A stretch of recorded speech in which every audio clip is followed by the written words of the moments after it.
સમાજના કલ્યાણ માટે, સમાજના ઉત્થાન માટે શું તમે કાર્ય કરો છો એ મહત્વનું છે. ને આજે જ્યારે સમસ્ત ગુજરાતની અંદર ક્ષત્રિય સમાજ આજે જાગૃત થયો છે અને ખૂબ સારી રીતે આગળ વધી રહ્યો છે, તો આપણે ધર્મમાં હમણાં હું જોઈ રહ્યો છું કે અવારનવાર જ્યારે પણ હું ગામડાઓમાં જ્યારે કોઈ પણ કાર્યક્રમમાં જતો હોય છે, સમાજ ખૂબ સારી રીતે ધર્મમાં આગળ જઈ રહ્યો છે.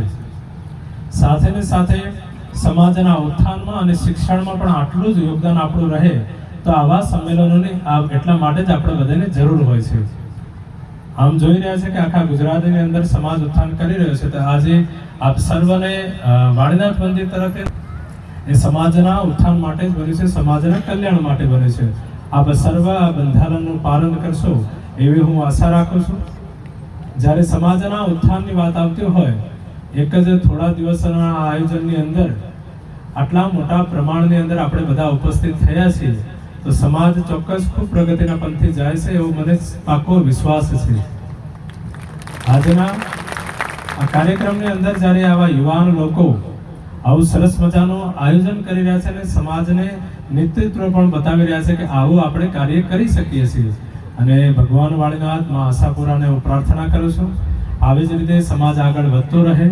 આમ તો કહીએ છીએ કે સંઘો શક્તિ કલિયુગે, સમૂહમાં શક્તિ છે. આપણે બધા સાથે હશું, સાથે વિચાર થશે, સાથે કંઈ પણ કાર્ય કરશું તો એ કાર્ય ભવિષ્યમાં પરિપૂર્ણ થવાનું છે. અને પંક્તિ શાસ્ત્રમાં કહેલી છે, એટલે આપણે શાસ્ત્ર પ્રમાણ માનીને ચાલીએ છીએ, શાસ્ત્રને માનીને ચાલીએ છીએ. એટલા માટે તમે બધા પણ આ નિયમોનું પાલન કરશો. સમાજના જે દીકરાઓ છે, દીકરીઓ છે, એને સમસ્તને ખૂબ સારું શિક્ષણ આપશો. એ દીકરો હોય કે દીકરી હોય એને સમાન માનીને શિક્ષણની તરફ આપ આગળ લઈ જશો. અને જે પણ હમણાં છેલ્લું બંધારણમાં છેલ્લી 15મી જે વાત હતી કે આનું કોઈ પણ લોકો આ બંધારણ તોડશે તો એનો દંડ કરવામાં આવશે ને, દંડ શિક્ષણ માટે વાપરવામાં આવશે.